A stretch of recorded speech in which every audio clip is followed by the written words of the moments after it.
Welcome to just another solar podcast with Luke Beattie. That's me and Karl Jensen. Hi, Luke. How's it going, man? You've run the gauntlet of COVID and still survived another fortnight, Luke. Yeah, it's certainly challenging for our customers, though. We had my solar installers from last year were around this morning to change a broken panel that they broke on the day, but because they couldn't do their job, the customers had COVID, so that's them with nothing to do for the day, which seems to be a common theme at the moment.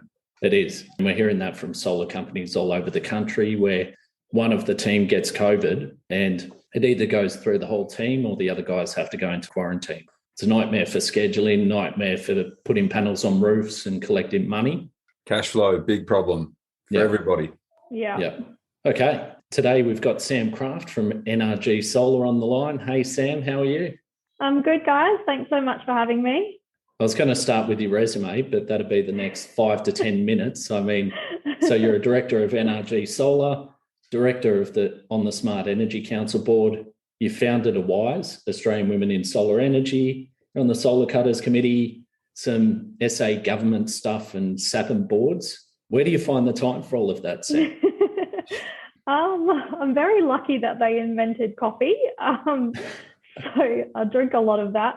I'm a very organised person, so I like to organise my time as best as possible and try and get to everything, but you can't do everything. So I've had to step back just on a few things lately and just make sure that I'm looking after, the business and myself and my health and my well-being as well. It's tough out there, and learning to say no has been a huge challenge, but I love the industry so much and I'm just really passionate about everything that I do. So when you're passionate about AWISE or solar cutters or what the Smart Energy Council has been doing, it doesn't really feel like work, and it's just about working with some great people and coming up with some great ideas.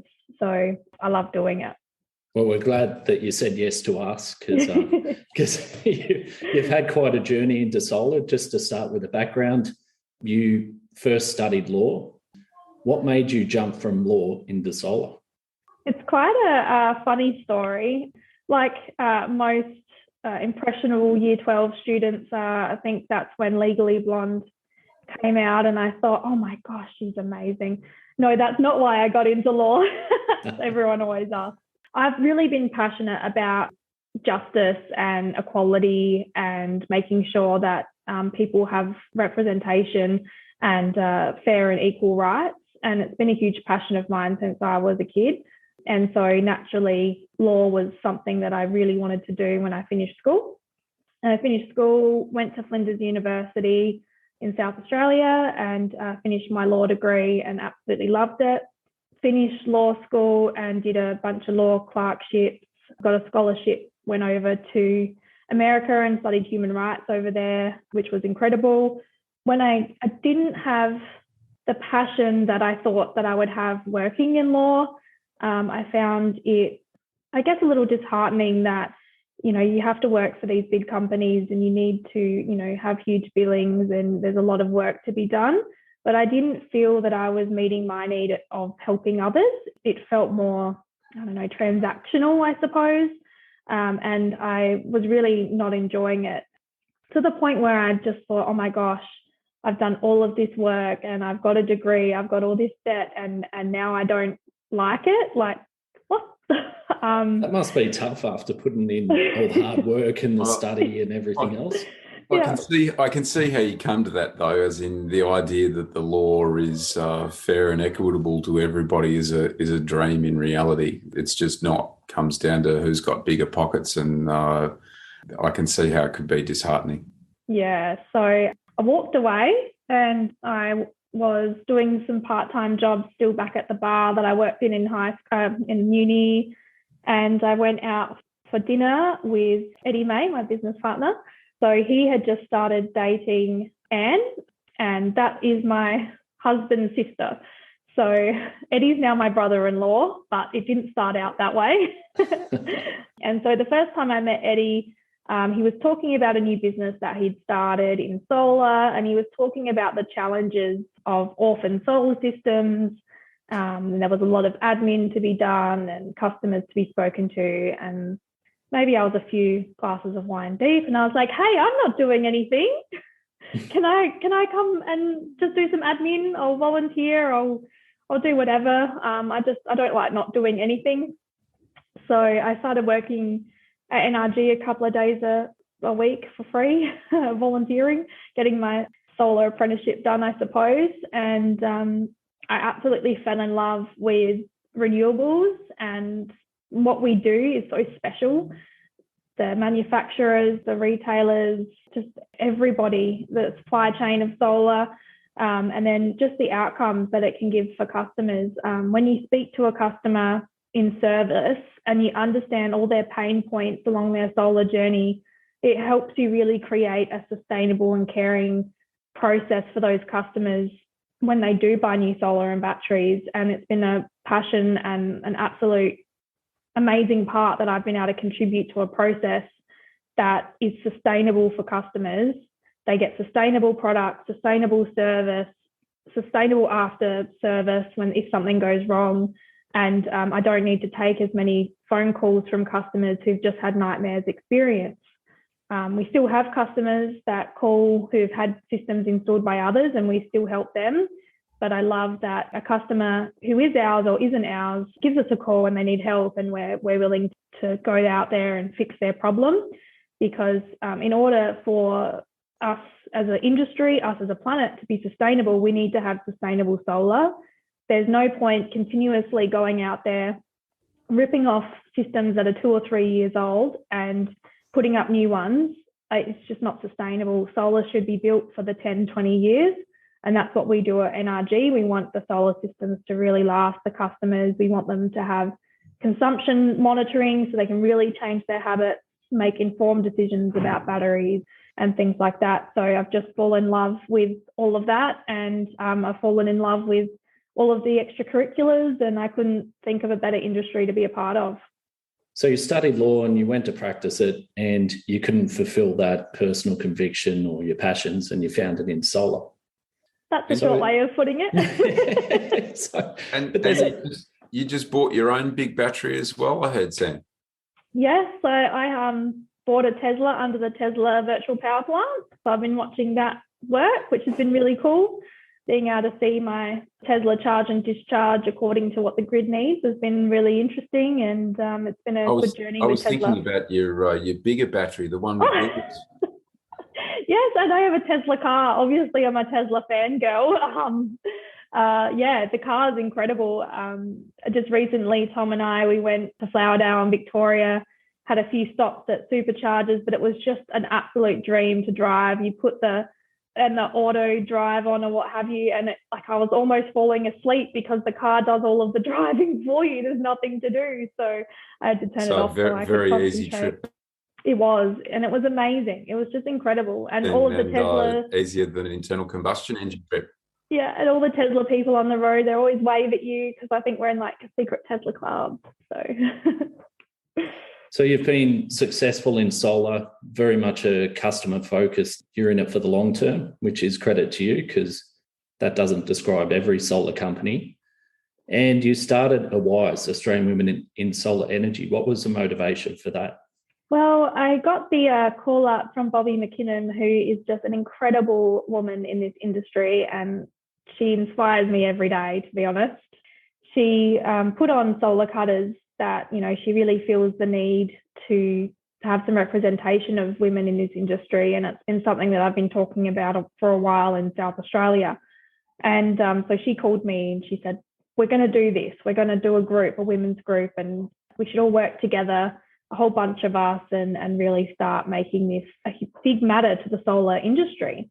And so we got together with Keisha Naranjo from Fronius, Sophie, and she's now RACV Solar, and Christine from Total Energy Solutions, and Lily Pedgick from Sydney Solar. Sorry if I get their solar companies wrong. You know who they are. They're amazing women.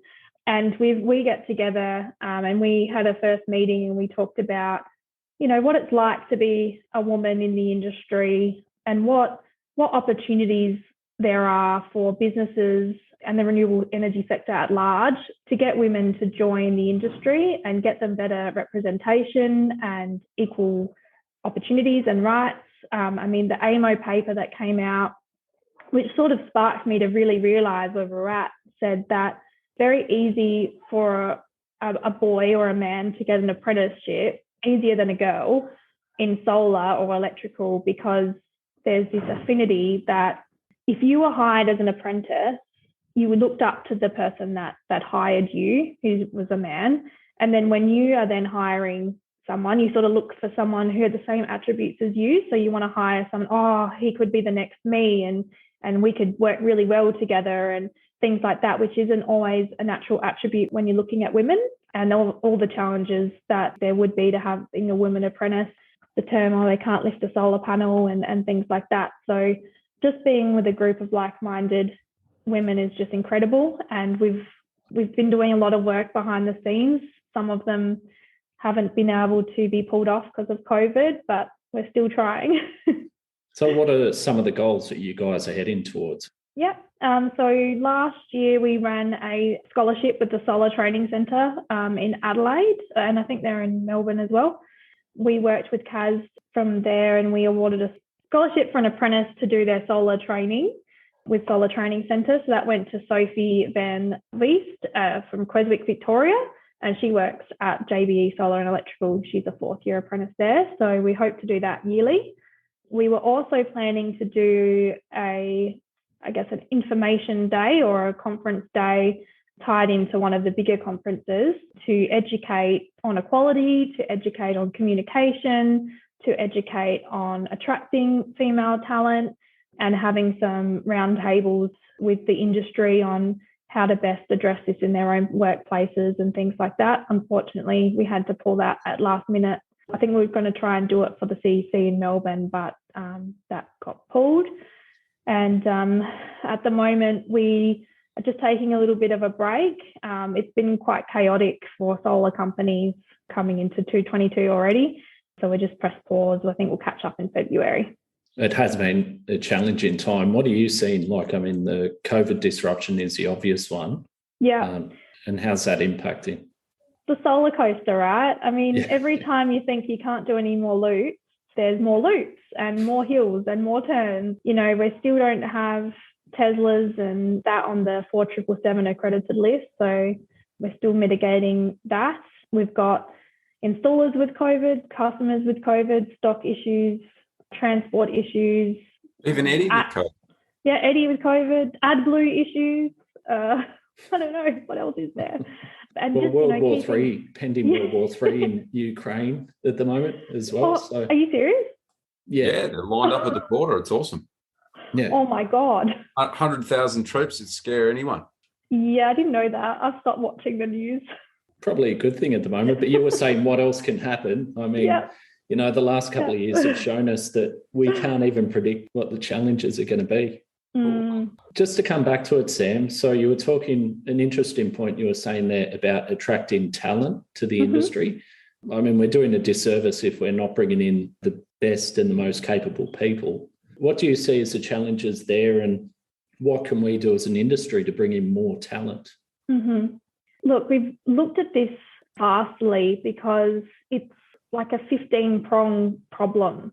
You put out a job ad and you say, equal opportunities, and you don't get one female application, and you go, oh, what's going on? But I think it's systemic from school, and I think school is definitely getting better now.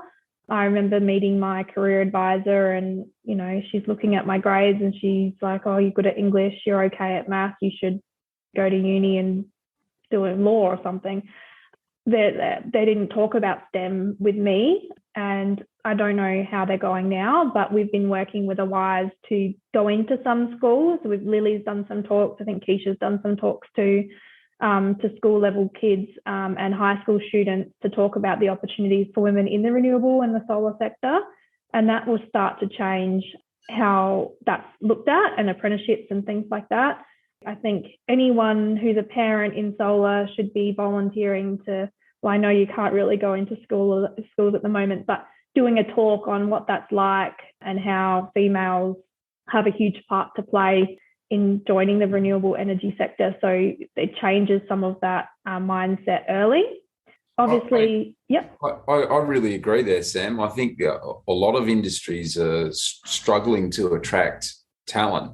It's not confined to solar. It's almost any industry. So it's great that Keisha's able to get out there and do that as a representative of a global manufacturer to entice people into our industry and get those talents heading towards renewable things as opposed to, say, 10 years ago, it was oil and gas things. Yeah. So it's a challenge for schools as a whole to get people interested in these new careers, which really didn't exist 10 years ago. So as I say, they don't know what they're directing the students towards because the roles that they're directing them to perhaps don't even exist yet. Yeah, that's right. And they don't know that that's an opportunity for the students. So that's one aspect of a big challenge. I think the second one is the barriers to applying for an apprenticeship.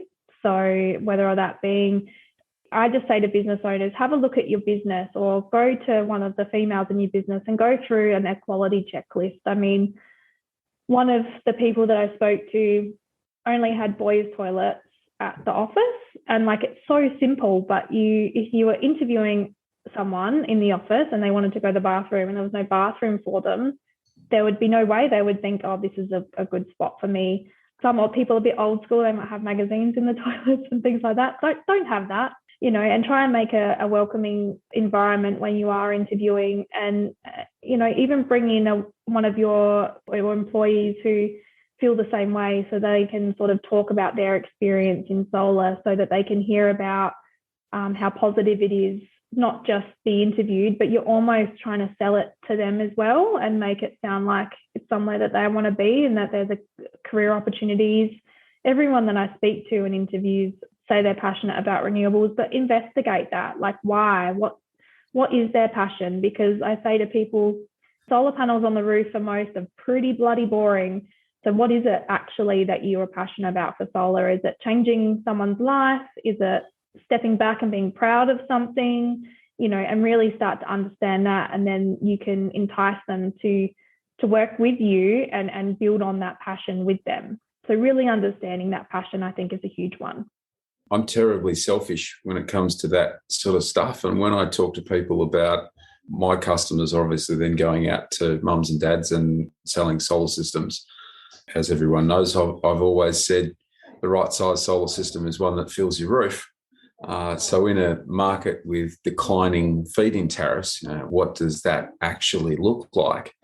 It's still incredible. So I think the opportunity for mums and dads that really don't understand the economics, if your system can return 20%, a 5-year payback, which in Victoria has been quite easy for the last couple of years, it's actually still doable even with current panel costs. That represents a 20% return on their investment. It's not hard, it's impossible to get that out of a bank or even any normal high growth fund or whatever.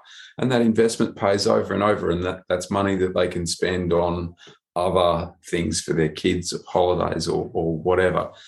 That's what I get out of it myself, actually raising the standard of living for people. And it's a lot of money that people can save. So the environmental thing's good, but we still have, I think we've talked about it on the show before, Australia still has 10%, 15% of people below the poverty line.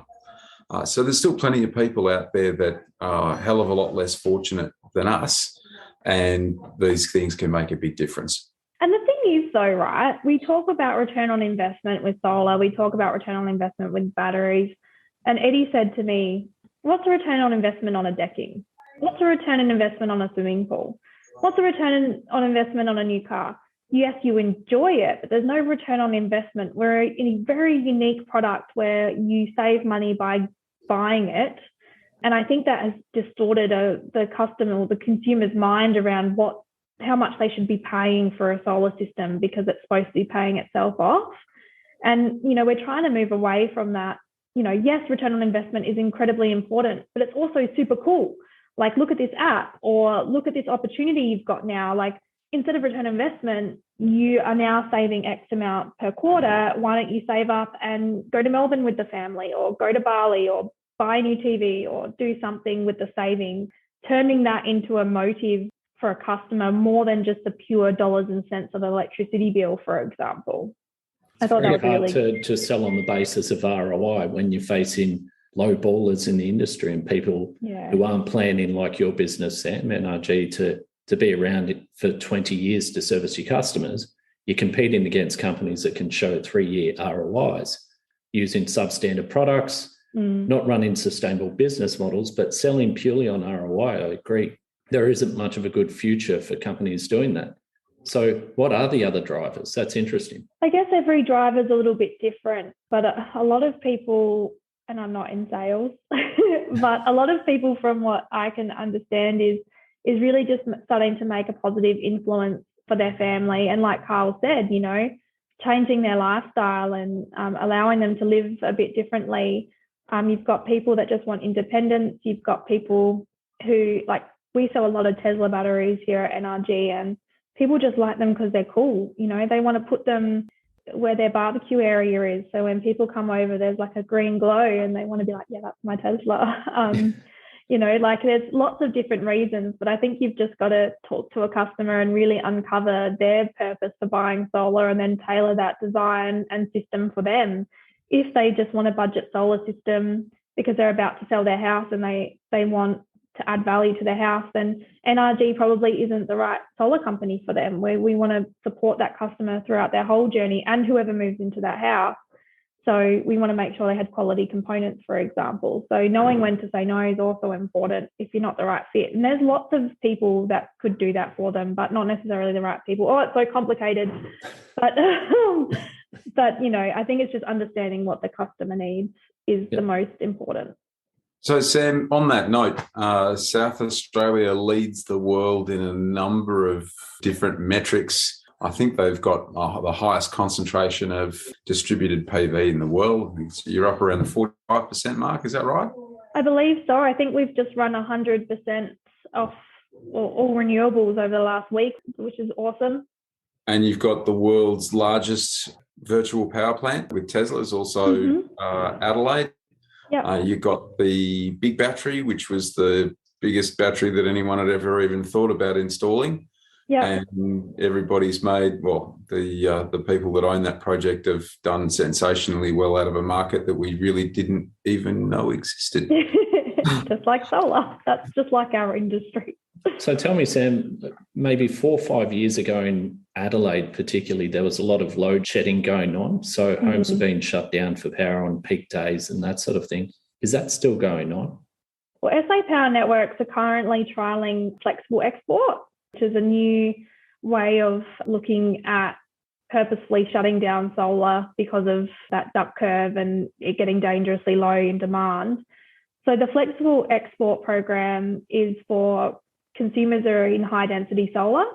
And what that means is instead of having a 1.5 kilowatt export limit, they have a flexible export limit of 10 kilowatts per phase.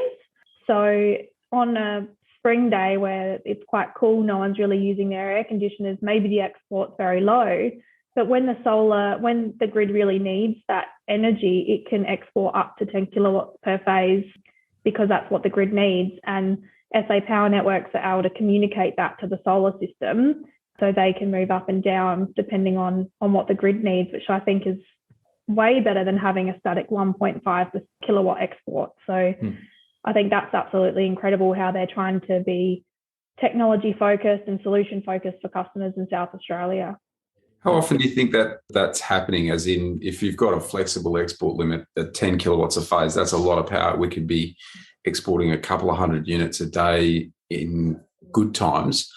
Well, are there any events where they've had to turn it down so far? As far as I know, there's been two events. They were both on Sundays, I believe, or a Saturday and a Sunday. We also have the smarter home regulations. So the smarter home regulations so every solar system installed after the 28th of September, that will need to ramp down if there's a solar event. So they will have to turn the system off or ramp it down. So that's happened, I think, 2 or 3 times now. So it's sort of like your solar system is going to be ramped down anyway.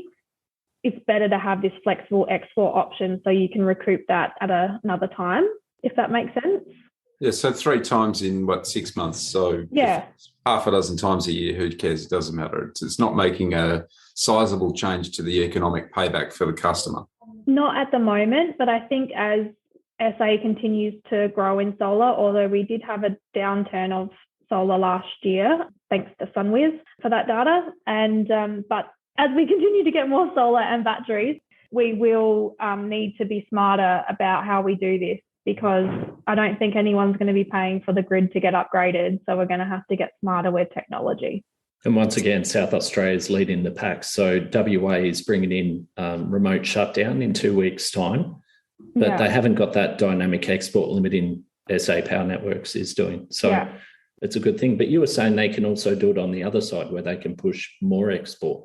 So that's the flexible part of it. They're now looking to extend that trial out to other suburbs in South Australia, which is really cool. But I think it's just good to give the customer an option. Then it's sort of up to them, instead of just saying you can get solar, but this, which I think, because not every inverter can actually do flexible export yet. They're still in trial stage.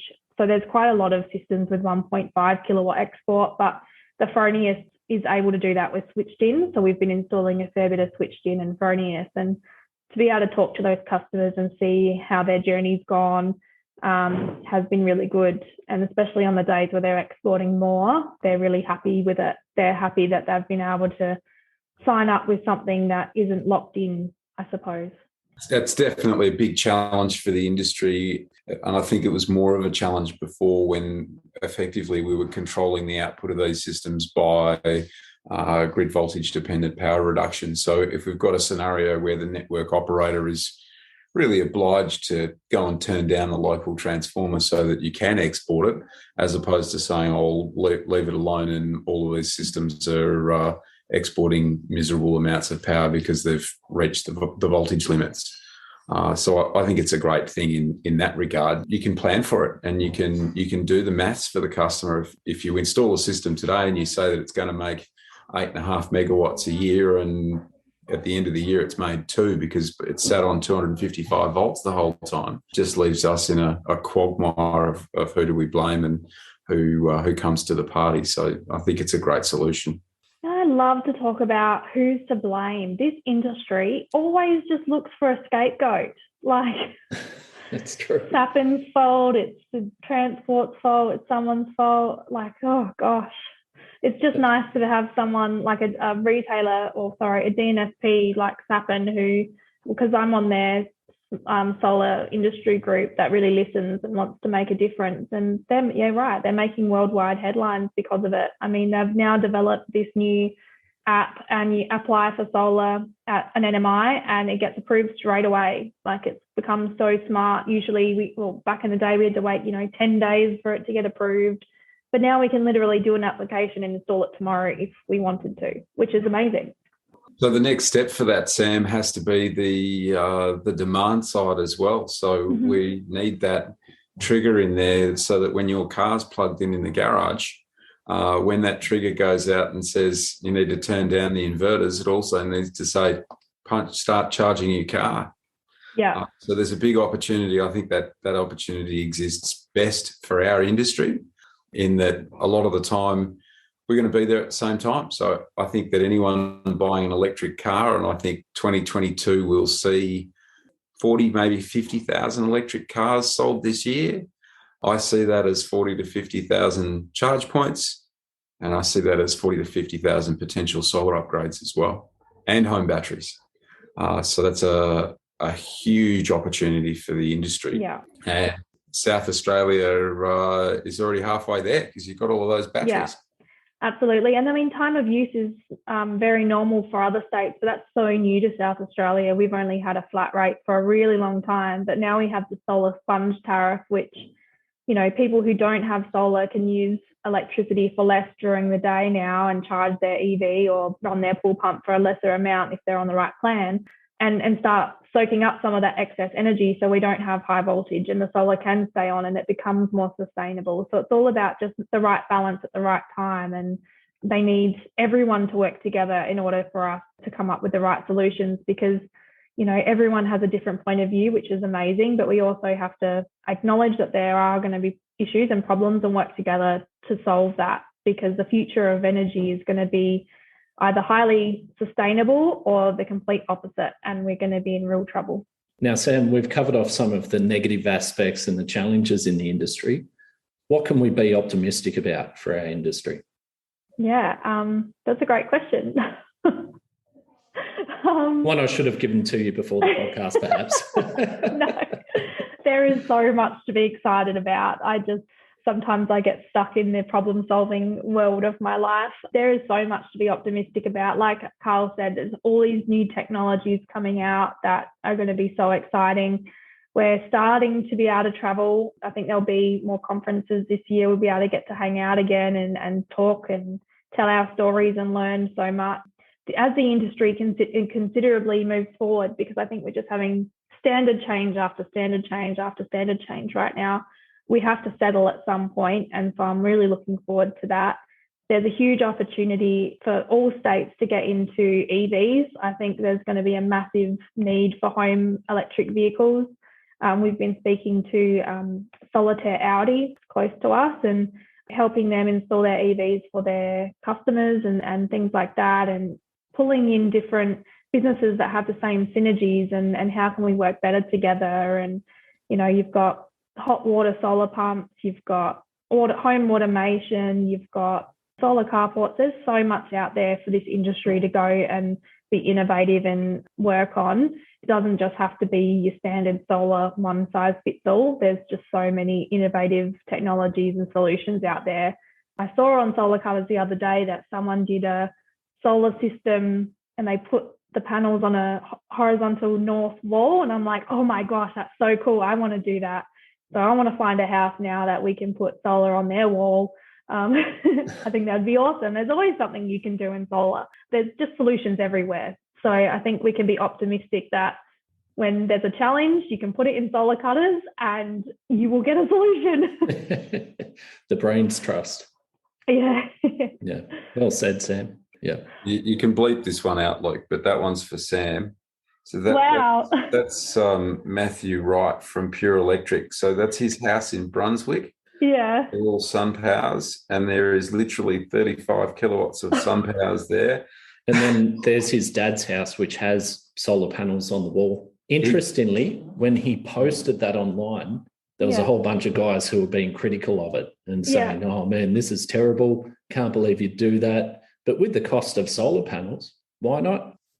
In fact, that particular one, he sent me the data. Those panels that were mounted vertically on the wall still provided more than double the amount of energy that it took his dad in his Nissan Leaf. So they don't work as efficiently as the other ones, obviously, but still more than enough to power his electric car twice. So I'm calling that good. Yeah. And I mean, if you inform the customer of how it's going to produce, what does it really matter if they're making an educated decision? If they've got a terrible roof that can only fit 3 kilowatts and they need 6, what's the problem having 4 on one MPPT and some on the other, and off you go, happy days. Speaking of which, I learnt something by accident. A Fronius Simo will run a string of 5 panels, even though on paper it doesn't look very good at all. The inverter will just run it at 151 volts or thereabouts, which is the minimum that the MPPT will run to. Yeah. But a string of 5 panels in Melbourne facing south, for me, still makes 12 kilowatt hours a day. So still worth it. Yeah, I still think south's the new north. Like, I know that sounds ridiculous, but that's pretty much the only part of roofs we've got left. And Eddie did a great study. I think he's done a blog on it. A few more panels on the south is actually better than putting tilts on the north or something. I was like amazed. These things are so smart and efficient these days. We've been spoiled. So you and I, we remember these things like it was yesterday, but it was only 5 years ago that 250s were the run of the mill. And now we've got 390s as the run of the mill. And sure, they've grown a little bit, but it's not much. And at the end of the day, we're making like 50% more power out of a module, and we're not having to pay premium LG type or SunPower type money for them. They're available to everyone. Yep. Yeah. All right, Sam. Well, thanks for coming on today. Sam Craft from NRG Australia. It's been really good. We should do it again sometime. Thanks for listening. Please share it around to anyone who might get benefit from it. Subscribe, like, leave a review. Thanks again, Luke, and thanks for coming